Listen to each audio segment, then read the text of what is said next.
ruang informasi dan inspirasi berbagai komunitas. Ngobras, ngobrol bareng komunitas.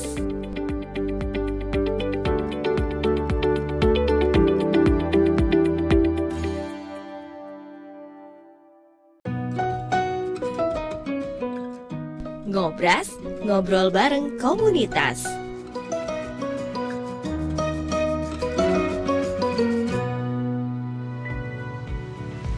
Assalamualaikum warahmatullahi wabarakatuh. Selamat malam pendengar Pro 1 dan juga pemirsa RRI Sumeneb. Saya Siti Aisyah yang bersama Anda dalam Ngobras, ngobrol bareng komunitas di malam ini. Ya, bicara tentang malam, biasanya ini nuansa yang sering kali digunakan seseorang untuk bergalau ria begitu ya pendengar. Ada yang kemudian karena terbawa suasana mungkin yang lebih hening, banyak orang-orang yang kemudian muncul perasaan galaunya.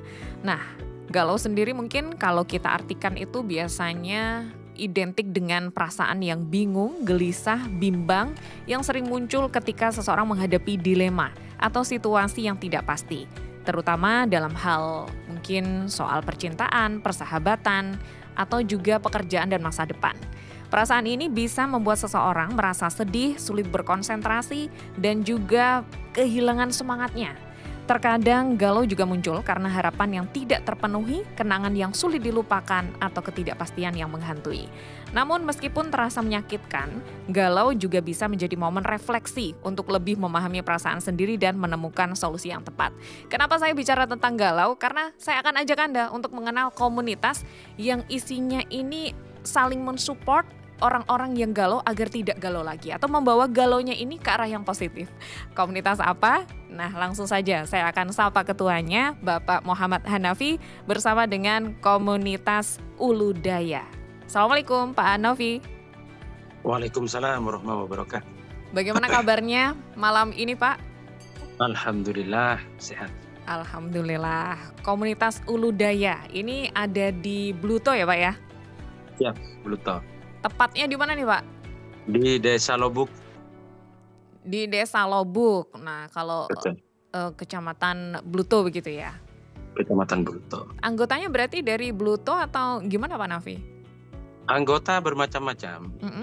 Dari kota ada, dari desa lain ada, dari luar kabupaten ada, macam-macam. Oke. Menariknya, nama Ulu Daya ini katanya diambil dari bahasa Madura ya Pak ya? Bahasa Madura. Terus di depannya itu ada kata-kata majelis ya Pak? Iya. Wah, kalau bicara tentang majelis biasanya unsurnya ini lebih ke religi begitu ya. Nah, seperti apa sih Pak dari nama dulu mungkin diceritakan sebelum kita kupas tentang galau-galau di komunitas ini yang kemudian coba untuk dihilangkan. Siap. Awalnya ini adalah desakan dari teman-teman yang sering datang ke saya untuk dibuat semacam perkumpulan saja karena dari banyaknya orang-orang yang datang.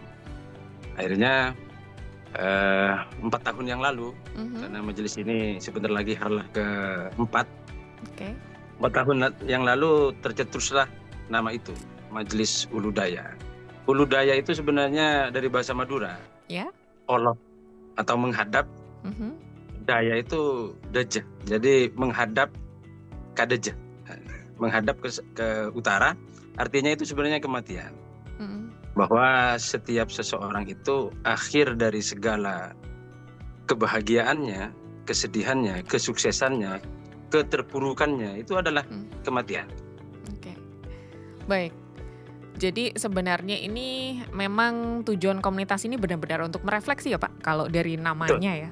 Merefleksi bahwa hidup ini pasti ada batasnya begitu ya? Ada batasnya. Oke, baik. Nah, berarti 4 tahun itu di masa pandemi atau kapan berdirinya waktu itu Pak? Apakah juga dipengaruhi tentang itu? Iya, ini yang menarik ya. Dari sisi kita sebagai manusia. Waktu pandemi itu sudah ada majelis ini. Waktu pandemi sudah ada, sebelum pandemi juga sudah ada geliat-geliat perkumpulan ini, tapi tidak terbentuk masih. Di waktu pandemi itu sudah ada, dan ketika kan perkumpulannya itu tiap Selasa Kliwon itu teman-teman ngumpul semua. Dari beberapa desa baik dari Pamekasan, Sampang, semuanya ngumpul di sini. Ya. Pas pandemi itu puncaknya, semua hampir 60 orang kumpul. Karena di situ waktu pandemi itu kan Tuhan bermain dengan ketakutan gitu. Jadi semua orang takut, akhirnya hampir 60 orang kumpul untuk bercerita bersama, dan saling menguatkan. Ada bacaan-bacaan yang memang harus dibaca Pak waktu itu. Berarti ini majelisnya majelis Muslim gitu ya Pak ya? Betul. Dan kalau bicara tentang anggotanya tadi Bapak sampai sebutkan ada 60-an orang, tidak hanya dari Sumeneb tapi juga dari Sampang, Pamekasan. Ada juga dari Bangkalan kah Pak? Berarti Bangkalan belum. Oke. Belum ada. Berarti hampir lah di seluruh kawasan Madura begitu ya Pak ya untuk anggota majelisnya. Itu berawal dari berapa orang Pak Novi? Sebelum ke puluhan orang itu? 4 orang. 4 orang. 4 orang. Nambah 5 orang. Berarti dari sekitar kediamannya Bapak ya mungkin waktu itu ya? Iya. Waktu dulu masih di Cangkruan, di tempat Cangkruan ada gardu kecil itu, dulu di situ. Iya, iya. Dulu di situ, sekarang alhamdulillah ada tempat lain yang bisa memadai tempatnya. Berarti memang ada dalam tanda kutip semacam base camp-nya ya Pak ya? Tidak keliling-keliling ke rumah anggotanya atau gimana biasanya majelisnya? Itu tetap di markas besar istilah teman-teman. Di markas besar. Wah, mabes ya. Ya, mabes. Punya mabes juga ini. Mabes apa Pak? Kesedihan. Mabes kesedihan. Masya Allah. Mabes kesedihan tapi bukan untuk saling membuat sedih ya Pak ya? Justru menghilangkan kesedihan itu. Menghilangkan kesedihan. Berarti aktivitasnya apa Pak biasanya di majelis ini? Ada perkumpulan Selasa Kliwon tadi ya yang sempat disampaikan. Selasa Kliwon itu teman-teman itu ngumpul untuk membaca kulhu, surah Al-Ikhlas dengan sholawat. Itu rutin. Kalau jumlahnya itu kulhu 313 dan sholawat 1000 itu bersama-sama. Oke. Terus ada sesi curhatnya juga nggak Pak? Cerita-cerita sharing. Ya. Di situ kemudian setelah ada bacaan itu, kemudian makan bersama, disitulah gemuruh baru dimulai. Oh, oke. Berarti ngaji dulu ya, beribadah dulu, kemudian lanjut ke bagaimana sharingnya. Tapi makan dulu sebelum itu ya. Harus makan dulu, karena kesedihan tidak bisa hilang tanpa makan. Harus terisi dulu perutnya. Nah itu dia mungkin ya yang sering kita lupa. Kadangkala kita kenapa kok sedih, ternyata kita lapar sebenarnya Pak ya. Ya lupa enggak makan. Betul. Padahal tubuh juga butuh mensupport agar kita tetap kuat menahan kesedihan itu ya Pak. Betul. Tapi biasanya usia berapa Pak anggotanya yang sering cerita dengan kesedihannya itu? Macam-macam Mbak. Karena gini, dalam pikiran saya bahwa kesedihan itu adalah hak setiap manusia. Jadi tidak hanya tentang manusia berhak untuk bahagia, tapi manusia juga punya hak untuk bersedih. Kesedihan itu tidak melihat umur. Contohnya seperti ini. Kan di daerah kami itu kan pesisir. Biasanya nelayan itu kan melaut semua. Iya. Misalnya ada seorang bapak-bapak datang ke sini karena perahunya nggak laku-laku selama 2 tahun mau dijual. Ya dia cerita, terus minta solusi. Ya saya kasih solusi. Beberapa kemudian laku, ya selesai. Kemudian datang lagi seorang mahasiswa yang buntu dalam menyelesaikan skripsinya. Saya temani, selesai. Ya sudah seperti itu. Jadi dari usia umur ya? berapapun usia dari usia semuanya ada anak-anak muda, ada juga orang yang kebanyakan anak muda. Oke. Nah ini nih tentang permasalahannya. Kalau tadi kan contohnya Bapak nelayan ini berarti tentang perekonomiannya begitu ya Pak ya? Perekonomian. Kemudian tadi mahasiswa tentang kuliahnya. Tapi kebanyakan itu yang diceritakan soal apa sih Pak topiknya yang bikin galau? Nah, rata-rata kalau anak muda itu yang belum nikah, ya masalah percintaan yang banyak. Perjodohannya gitu ya? Perjodohan. Kemarin seperti setengah bulan yang lalu ada seseorang datang, dia sudah tunangan tapi pisah dan semacamnya, sampai Aduh. mengurung diri di dalam kamar dan semacamnya, sampai orang tuanya datang ke gardu di sini, markas besar, sambil nangis cerita anaknya dan semacamnya. Akhirnya dicarikan solusi, gimana-gimananya. Akhirnya sekarang sudah menikah dan galaunya hilang. Wah, Rata-rata alhamdulillah. seperti itu. Oke. Baik. Berarti gimana nih solusinya Pak? Mungkin yang diberikan atau pendampingan bentuknya seperti apa? Apakah mereka kemudian hanya ditemani curhatnya saja atau saling mungkin cari sana sini terkait dengan solusi dari permasalahan tiap anggota yang disampaikan di majelis? Jadi kalau di sini metodenya, anggap saja metodenya, itu saya menyentuh paling dasar manusia. Artinya hatinya itu dulu kemudian yang ditenangkan. Kalau istilah Maduranya itu dedah selebar pada nasaker, atau dada harus luas seperti lautan. Melapangkan dada ya. Ya, hatinya dulu yang harus ditemani, keyakinannya dulu yang harus dipulihkan. Bahwa semua hal yang tiba pada manusia itu adalah mahakarya Tuhan yang harus kemudian kita analisa bersama. Sisi kebaikannya terletak di mana? Karena kesedihan itu muncul adalah ketidakmampuan manusia untuk mengolah karya Tuhan. Mana ini sisi baiknya?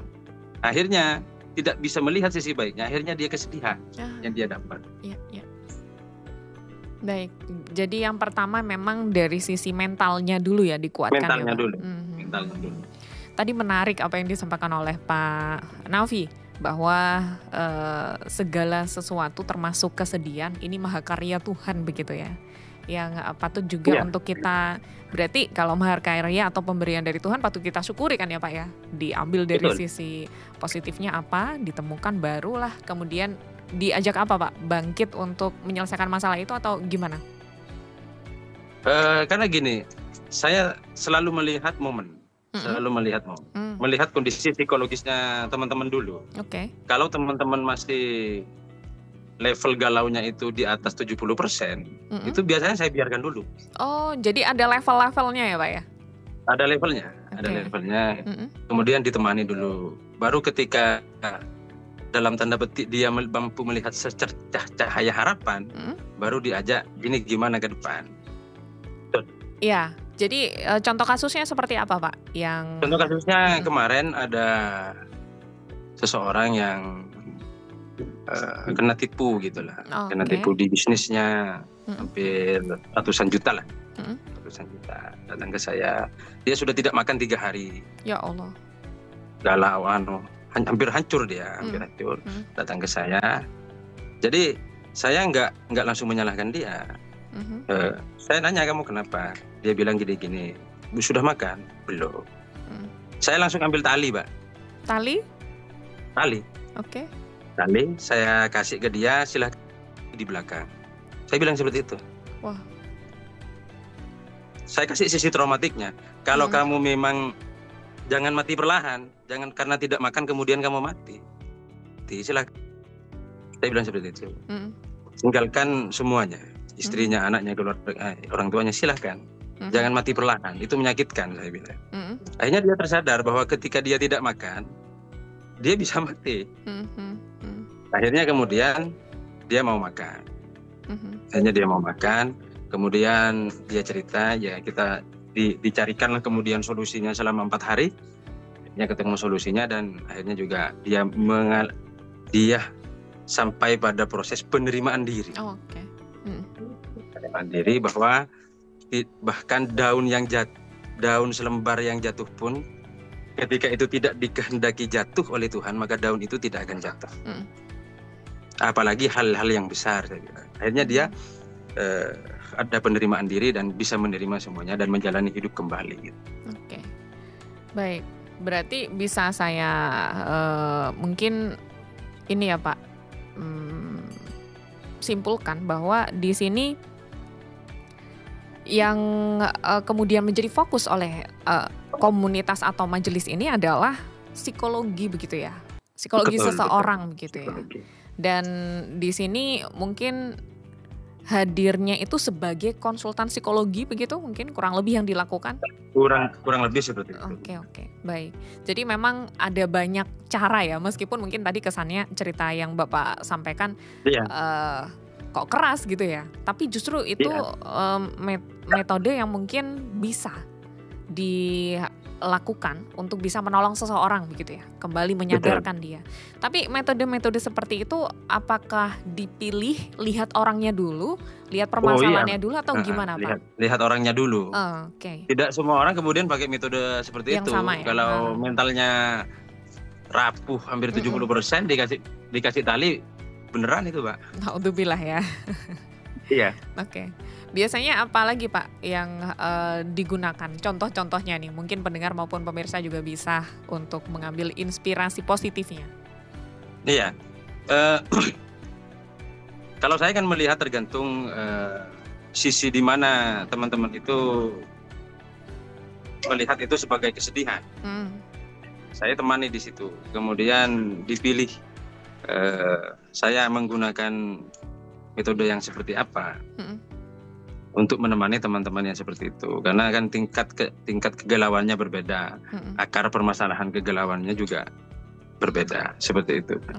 Jadi tergantung situasi saja. Kalau saya di majelis ini ngalir Pak, ngalir saja, kemana teman-teman ya saya temani saja, seperti itu. Masalah dia kemudian sampai pada penerimaan diri, saya tidak ikut campur urusan itu. Saya hanya menemani teman-teman untuk kemudian melampaui kesedihan.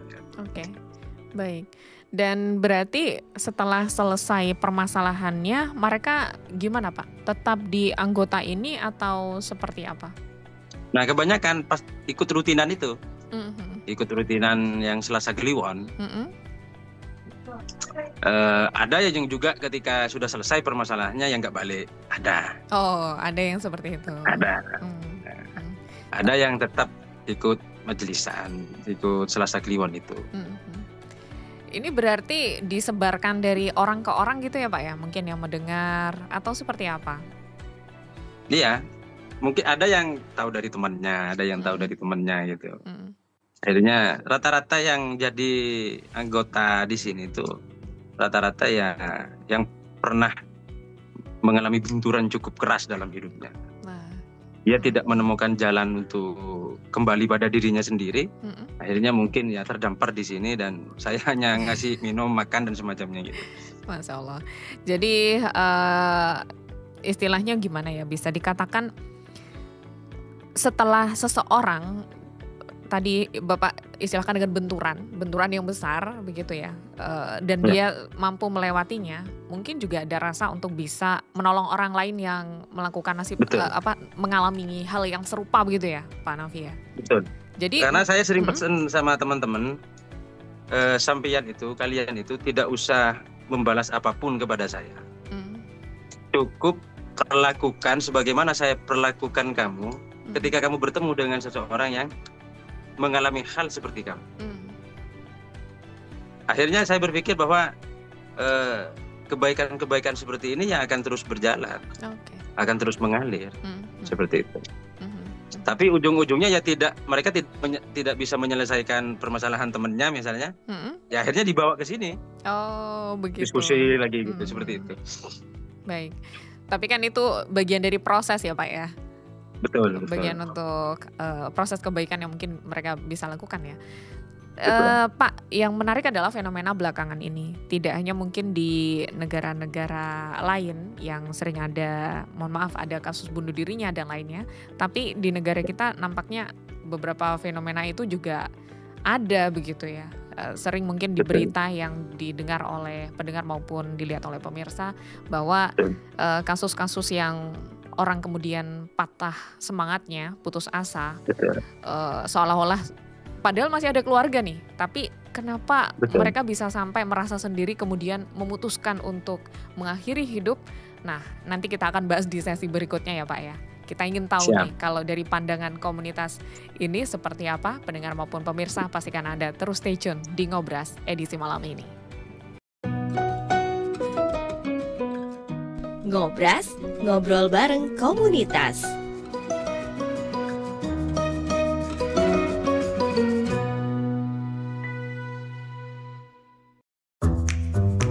keren banget nih. Katanya ada obat herbal bisa mencegah sakit gigi seumur hidup. Ada hoax tuh. Widih. Ini juga keren nih. Ada sumber energi baru PLTH, pembangkit listrik tenaga hampa. Iya, itu juga hoax kali.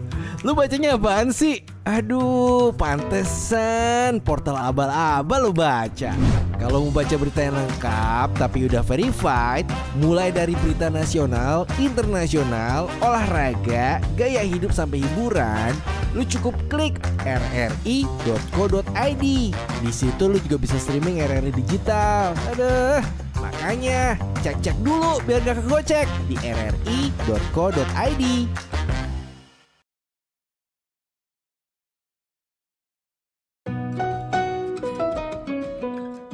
Ngobras, ngobrol bareng komunitas.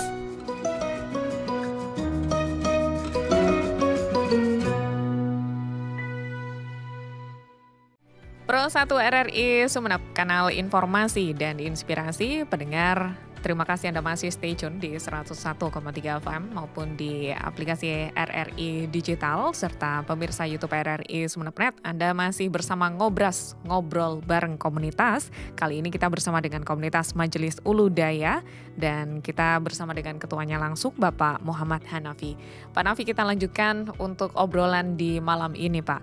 Tadi sempat saya sampaikan ya, ada fenomena yang mungkin miris di tengah-tengah kita ketika kita dengar ataupun kita lihat berita orang yang kemudian putus asa dan mengakhiri hidup sebagai jalan yang mungkin saja mereka ambil sebagai apa ya, bisa dikatakan kayaknya solusi lah istilahnya ya bagi mereka. Tapi sebenarnya itu bukan solusi kan Pak? Siap. Iya, mengakhiri hidup itu bukan solusi. Mengakhiri hidup itu bukan solusi. Karena masalahnya juga tidak akan berakhir dengan mengakhiri hidup. Ya. Malahan juga akan ada muncul masalah yang baru gitu. Menurut saya hal itu terjadi karena ya kita harus introspeksi sendiri lah. Semua sistem itu sosial ekonomi kita juga harus merangkul itu gitu. Tapi yang paling dasar itu sebenarnya seseorang mengalami puncak kesedihan sampai kemudian mengakhiri itu karena tidak ada orang lain di sampingnya. Kalau ada orang lain, hal itu tidak akan terjadi. Kadang seseorang itu sedih, mengalami guncangan dalam hidupnya. Kadang dia tidak butuh solusi, dia tidak butuh pencerahan dari orang lain. Dia hanya butuh didengarkan. Dia hanya butuh orang lain untuk mendengarkan keluh kesahnya. Ibaratnya tubuh itu adalah sebuah galon yang besar. Kemudian ketika terus diisi dengan air yang penuh, dengan galon yang tertutup, galon itu kemudian bisa meledak. Nah, kita sebagai seseorang gitu, itu berusaha untuk membuka keran itu, kemudian menerima aliran air itu. Menerima aliran itu, kemudian kita temani dia, dengarkan saja. Kalau kasus yang ini cukup didengarkan, terus didengarkan. Ada di sini kalau saya biasanya 3 pertemuan itu hanya mendengarkan saja. Agar kemudian letupan-letupan emosional di dalam dirinya itu tersalurkan semuanya. Biar keluar harus dulu dikeluarkan ya. semuanya. Harus keluar semuanya. Tidak mungkin gelas yang sudah isinya penuh kita isi kembali. Nah, iya. Kemudian kita kosongkan dulu, baru kemudian kita masukkan air yang baru. Kita dengarkan, terus mendengarkan. Ada yang lama memang, ada yang sebentar. Itu tergantung kondisinya seseorang itu sendiri. Seperti itu. Dan karakter orang biasanya beda-beda ya Pak Nafi. Beda-beda. Ada yang ekstrovert mungkin ya istilah psikologinya, ada yang introvert begitu. Tapi yang saya tanyakan Pak, tadi sempat Bapak sampaikan bahwa orang yang mengakhiri hidup barangkali itu karena tidak ada orang yang ada di sampingnya begitu. Orang di samping itu bukan berarti secara physically ada kan Pak? Maksudnya orang yang benar-benar bisa dipercaya begitu. Apakah memang di zaman sekarang ini sangat susah menemukan orang yang bisa dipercaya atau kita rasa aman untuk tempat cerita? Saya pikir tidak susah, asalkan dengan catatan pikiran dan hati kita terbuka. Kadang kita sendiri yang kemudian menutup pikiran kita, menutup hati kita sendiri. Kita melihat dunia tidak baik kepada kita, padahal diri kita sendiri yang tidak baik kepada diri kita. Jadi agak susah memang kemudian menemukan orang yang mengerti kita ketika kita tidak membuka pikiran dan hati kita, atau kita tidak bisa mengerti diri kita sendiri. Saya pikir di luar sana banyak orang-orang baik yang ketika kita ingin butuh tempat untuk bercerita, dia pasti mau menerima cerita kita. Tapi kemudian karena mungkin rasa ketidakpercayaan sudah tinggi pada hidup, ya akhirnya kita tidak percaya pada semua orang. Gitu. Pasti ada seseorang yang mau menemani kegelisahan kita. Seperti itu. Oke, baik. Tinggal kita buka pikiran kita buka hati kita saja. Ya, Pak Nafi, bicara tentang masalah yang bikin galau, namanya manusia katanya, selalu akan ada masalah yang dihadapi sampai kemudian dia selesai dalam hidupnya, begitu kan ya. Betul. Jadi selama masih hidup ya otomatis kita tidak akan mungkin tidak menerima masalah. Nah, Betul. apakah ada juga cerita-cerita di komunitas atau majelis ini Pak, bahwa yang ikut akhirnya dia sudah biasa-biasa saja nih menghadapi masalah? Ada yang orang Sampang gitu. Orang Sampang, dia masalah dengan keluarganya. Dia masalah dengan keluarganya, masalah dengan istrinya karena sering tengkar katanya sama istrinya. Oke. Hampir tiap hari dia bertengkar dengan istrinya. Saya cuman pakai bahasa yang simple dan berguyon gitu. Sekarang gini saya bilang, kamu sedang ditakdir Tuhan untuk bertengkar dengan istrinya misalnya. Sekarang balik. Daripada kemudian kamu bertengkar dengan istri orang lain, itu pilih mana? Ya kan? Dia kemudian mikir, orang hanya bisa bertengkar dengan seseorang itu karena ada suatu rasa pada orang itu. Saya bilang, kamu tidak mungkin bertengkar dengan Agnes Monica karena kamu satu tidak kenal dengan Agnes Monica, yang kedua kamu juga tidak mencintai Agnes Monica, dan Agnes Monica juga tidak mencintai kamu. Nggak kenal juga ya? Nggak kenal juga. Masalah itu muncul bagi orang yang kenal. Kalau kemudian kita acuh ya nggak ada perasaan apa, ya biasa aja. Dia jungkir balik juga, ya kita biasa aja. Justru potensi pertengkaran paling besar itu karena ada perasaan cinta di situ. Kemudian lama-kelamaan karena istrinya juga kerja, gini saya bilang, istri kamu itu pijetin aja. Kalau pergi capek itu nggak usah ada bicara, pijetin aja saya bilang. Akhirnya istrinya dipijetin tuh. Lama-kelamaan dia ngeluh lagi. Sudah nggak tengkar tapi ngeluh. Apa keluhannya? Istri saya minta pijat terus bang. Gitu. Saya kan juga capek. Dia bilang gitu. Saya balik lagi kata-katanya. Daripada diam-diam istri kamu minta pijat pada laki-laki lain. Na'udzubillah, lebih baik dipijat sendiri saya bilang. Iya sih bang. Ya sudah, itu rezeki. Ya dipijat terus sampai sekarang akhirnya dia terbiasa dengan pijat istrinya. Dengan letupan-letupan kecil. Jadi akhirnya terbiasa. Akhirnya sudahlah gitu ya Pak ya. Ya sudah seperti itu. Satu paket itu sudah pasanganmu itu dengan kamu gitu saya bilang. Baik. Jadi ada berbagai permasalahan ya yang kemudian hadir begitu. Ada berbagai. Tapi saya sampai lupa pada masalah hidup saya sendiri malah. Waduh. Nah, itu yang mau saya tanyakan. Bagaimana dengan Pak Nafi sendiri ini? Apakah masalahnya itu ya masalah orang-orang itu? Atau gimana? Iya, masalah saya ya masalah orang-orang. Saya hampir lupa pada masalah saya sendiri, Mas. Baik, tapi begini Pak, yang mungkin menjadi pertanyaan saya, kan ini permasalahannya beragam begitu ya. Terus gimana caranya bisa langsung dapat poinnya? Oh, kalau orang ini kita ini, kalau bidangnya ini kita solusinya seperti ini. Kenapa? Bagaimana itu caranya? Nah, itu yang saya juga bingung dari diri saya, Pak. Saya tidak ada basic ilmu pengetahuan psikologi. Oke. Ya saya cuma baca-baca buku aja, baca buku sembarang.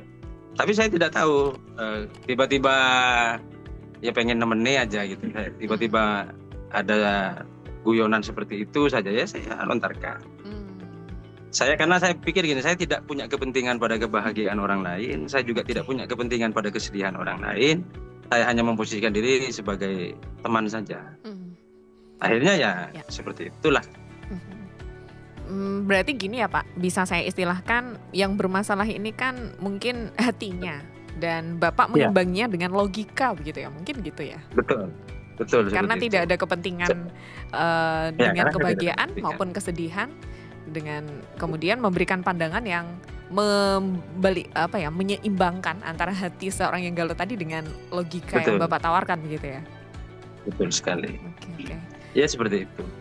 Oke, baik. Menarik sekali apa yang dilakukan begitu.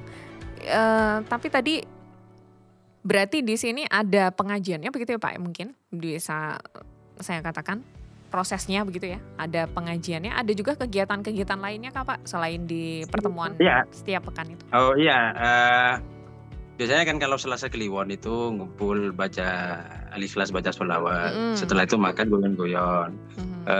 Kegiatan yang lain biasanya teman-teman yang lain itu ngerawat makam. Biasanya seperti itu.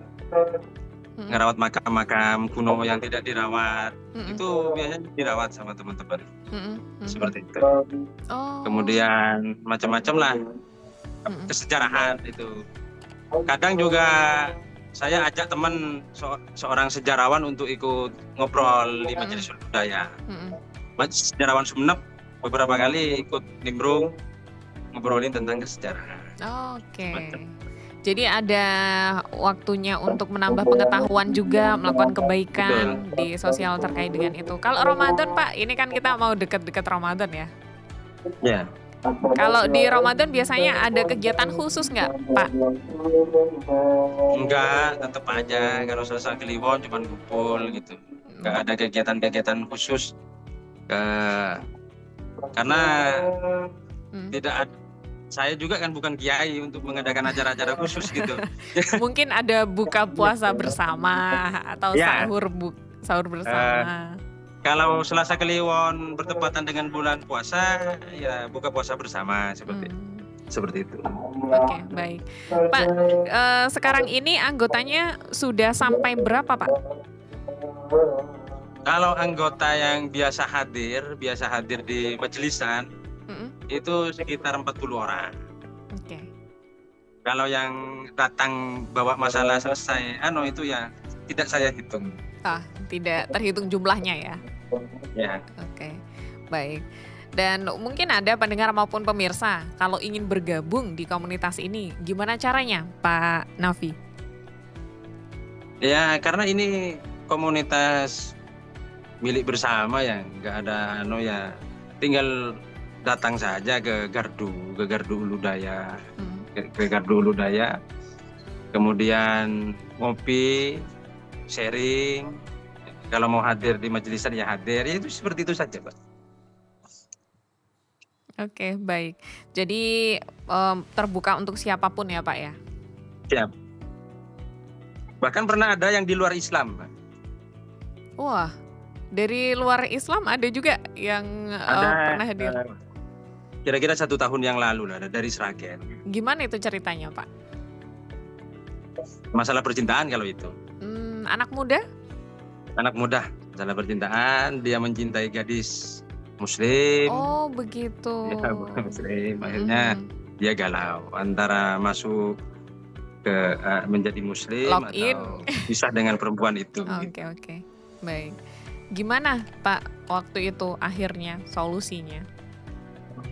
Nah itu yang sangat dilematis bagi saya itu. Soal keimanan itu. Akhirnya kemudian di beberapa pertemuan saya menyuruh dia untuk pulang balik ke Sragen. Pulang balik ke Sragen, dia ada di Sumeneb. Pulang balik ke Sragen, saya bilang temui orang tuanya dan semacamnya, bilang apa adanya dan semacamnya. Nah setelah itu saya nggak dapat kabar lagi. Oke. Artinya dalam mendampingi itu dalam tanda kutip kita menguatkan mentalnya, tapi keputusan segala sesuatunya itu tidak diintervensi oleh Bapak begitu ya? Jadi betul. Saya selalu bilang seperti ini. Saya hanya menemani. Saya biasanya buat perumahan. Kalau kamu kayak gini, itu biasanya risikonya kayak gini. Kalau kamu kayak gini, biasanya risikonya kayak gini. Saya selalu memberikan beberapa penjabaran dengan risikonya. Kemudian saya tidak bisa memutus hidupmu. Hidupmu kau putus sendiri. Segerakan pilih. Tapi semua pasti ada konsekuensinya. Oke, baik. Seperti itu. Ya. Pak, ini mungkin ada pendengar maupun pemirsanya Ngobras di Pro 1 RRI Sumeneb yang sedang galau. Nah, mungkin ada pesan atau kata-kata hari ini gitu ya kalau zaman sekarang ditanyanya. Apa nih Pak motivasinya Pak buat kami semuanya? Ya, sekali lagi saya katakan bahwa kita harus fair dalam hidup ini. Bahwa kita tidak hanya berhak untuk bahagia. Kesedihan itu juga hak kita, akan sampai pada kita. Gitu. Karena kesedihan dan kebahagiaan itu adalah dua mata pisau. Kita yang pegang sendiri gitu. Kita mau bahagia di situ ya kita bisa bahagia, kita bersedih di situ kita akan bersedih di situ. Jadi saya pikir kita hanya perlu membuka pikiran kita. Kita hanya perlu membuka hati kita untuk kemudian belajar mencari sisi ranom dari pohon dari bunga mawar itu gitu. Kan kita tidak mungkin bisa memisahkan duri dan mawar itu. Kita tidak boleh egois, kita hanya mau menerima aroma mawar itu tanpa kita menerima duri yang menempel di batang mawar itu gitu. Semuanya milik kita. Kita tinggal buka pikiran kita tinggal buka hati kita. Satu kata bahwa jika kita masih memikirkan cara untuk bahagia, maka kita tidak akan pernah bisa bahagia. Ketika kita ingin berbahagia. Saya sering praktekkan sama teman-teman. Mudah saja ingin bahagia. Coba tertawa meskipun dibuat-buat. Kemudian tertawakan tertawamu. Akhirnya teman-teman nyoba tertawa, kemudian dia tertawa, kenapa dia bisa tertawa? Itu kebahagiaan. Saya bilang, simple saja. Cukup bahagia. Jangan pikirkan cara untuk berbahagia. Berbahagia saja. Wah, ini Pak, menarik apa yang disampaikan tadi, bahwa untuk berbahagia itu kalau kita masih cari caranya berarti belum bahagia ya Pak ya? Belum bahagia, kalau kita malah sibuk mencari caranya, kita tidak bahagia-bahagia. Tambah pusing lagi biasanya. Tambah pusing lagi. Tambah galau lagi. Baik, ya terima kasih banyak Pak. Saya rasa banyak ilmu yang tadi disampaikan dan banyak yang kemudian bermanfaat untuk menguatkan hati kita masing-masing ya, pendengar maupun pemirsa. Semoga berkah Pak untuk ilmunya. Terima kasih sudah berbagi di Ngobras malam ini, dan salam juga untuk semuanya di Majelis Ulu Daya. Semoga semakin banyak keberkahan yang bisa didapatkan di sana. Amin. Sampai jumpa di lain kesempatan Pak Nafi. Terima kasih. Siap. Dan pendengar maupun pemirsa, kami sampaikan terima kasih juga untuk Anda semuanya yang sudah bersama kami di Ngobras edisi malam ini. Saatnya saya Ais pamit undur diri. Assalamualaikum warahmatullahi wabarakatuh. Ngobras, ngobrol bareng komunitas.